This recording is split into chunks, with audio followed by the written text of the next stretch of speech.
ótima pergunta. Assim, eu sempre fui autodidata e eu sou CDF. Entendeu? Eu gosto de estudar. Estudar para mim é um prazer, não é uma obrigação. Tanto é que para fazer o meu trabalho hoje, eu estudo muito. Aliás, eu nunca li tanto como eu tenho lido nos últimos 2 anos. E ler me permitiu ter uma visão diferente de mundo. E eu não estou falando só de livros de administração, eu estou falando de livros de poesia, eu estou falando de romance, eu estou falando de história da arte. Então, ler, independente do tema, cria em você condição de repensar o jeito que você está vendo o mundo, cria argumento, cria ideia, então, inovação e até o improviso. Né? Para improvisar, a gente tem que ser muito preparado. Então, hoje, o stand-up que eu faço nas empresas é um stand-up de improviso, cuja base é estudo e experiência. A propósito, nós estamos falando aqui sobre satisfação no local de trabalho. Quero registrar aqui o Twitter da Rose, dizendo o seguinte. Aliás, ela tem um Twitter que é Rose Alegria. Oba! Eu sou feliz no meu trabalho. Bom. Hashtag privilégio. Faço tudo o que eu sempre quis. Curiosamente, quando você descreve aqui algumas das suas experiências, você fala de uma visita que você fez no Vale do Silício. Exato. Para descobrir os segredos do sucesso no Vale do Silício. Que sequer são segredos. Porque de lá surgem várias máximas. Uma delas é essa a qual eu me referi. Como fazer tudo aquilo que eu gosto? Como fazer o que eu realmente gosto para me dar bem? Dentro dessas questões todas que você está trazendo aqui, uma delas é essa. Por que lá dá certo, aqui não dá? Boa pergunta. Foi isso que me levou até lá. Porque fala-se tanto sobre isso, né? Sobre as empresas digitais e como as pessoas são engajadas e felizes e tal.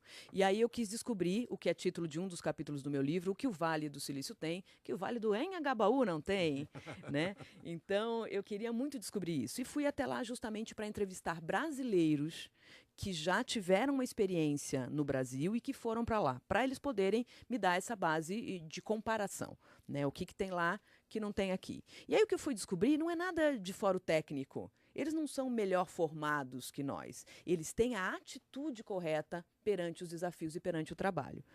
Que atitude é essa? Então, a primeira coisa assim, é não se prender à descrição de cargo. O que eu costumo dizer é que não existe mais descrição de cargo, mas extensão de cargo. Eu tenho que fazer... Diferencia isso pra gente. Ah, boa. Então, assim, na descrição de cargo, eu fico presa ao que está escrito lá no meu contrato de trabalho. As pessoas do Vale do Silício, os brasileiros que estão lá, eles acreditam na extensão de cargo, que eu vou fazer tudo o que for necessário para a coisa dar certo.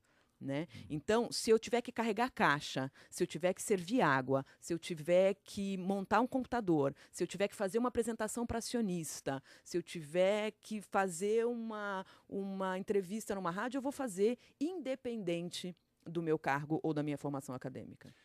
Isso não é uma questão da forma como esses jovens, como essas pessoas que chegam ao mercado de trabalho estão sendo preparadas, que leva a essa diferença de comportamento? Exatamente. Eu acho que tudo está no berço. E aí, eu estou falando de pai e mãe, e eu costumo brincar. O que eu vejo mais nas empresas hoje são meninos e meninas criadas pela avó no carpete, que comem sucrilhos no prato. Né? Que a avó corta a frutinha, a pessoa nem sabe que forma que tem a maçã, ela acha que a maçã é quadradinha e branca, né? Porque a avó entrega assim para a criança toda manhã. E aí esses caras chegam na empresa frutos de uma geração onde tudo dá certo, porque no Facebook dá tudo certo, né? No LinkedIn está todo mundo bem. E aí a pessoa acha que ela não pode ser uma exceção, que ela tem que estar bem também. Então ela chega na empresa com uma certa arrogância e uma ingenuidade juvenil sobre o que é o trabalho. O trabalho requer empenho, requer esforço, requer dedicação, requer tombo, e as pessoas chegam lá achando que tudo vai dar certo, como dá nas páginas do Facebook das pessoas que estão, ora mentindo, ora contando a sua história, né? Bom, você está falando de jovens, pessoas que estão chegando no mercado de trabalho. Como muda essa atitude?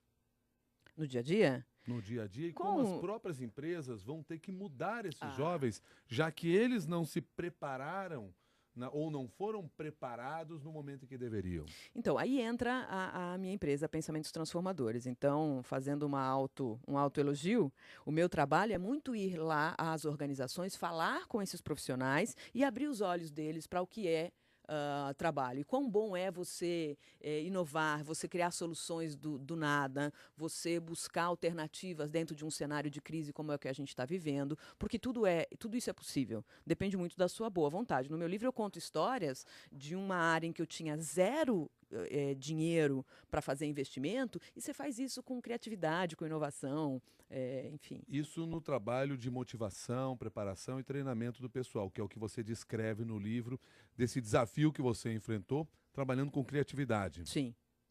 Exatamente. Na verdade, assim, as pessoas buscarem coisas que estão além do dia a dia. Porque o que acontece hoje? As pessoas acordam de manhã na segunda-feira, vão bem mal-humoradas para o trabalho, pegam todas o mesmo trânsito, chegam lá e falam, bom, cheguei, o que eu vou fazer? Já sei, vou ler e-mail. E passam a manhã lendo e-mail, fazem 1, 2 reuniões para dar aquela disfarçada, almoçam, passando o tempo do almoço todo reclamando da empresa, do trabalho, da liderança e tal, nunca fazendo uma autoavaliação e uma reflexão sobre o seu desempenho e o seu potencial. É sempre o outro que está errado, né? Então, quando você vê praça de alimentação perto de grandes centros empresariais, está todo mundo reclamando do outro. Ninguém está fazendo uma autocrítica e dizendo, olha, não me preparei bem para essa reunião, não estudei o suficiente. Não, é sempre uma reclamação do outro, né? Aí volta do almoço, vai ler e-mail de novo, né? Então, a pessoa acha que trabalhou muito porque leu 200 e-mails. Não, você não trabalhou. O e-mail é uma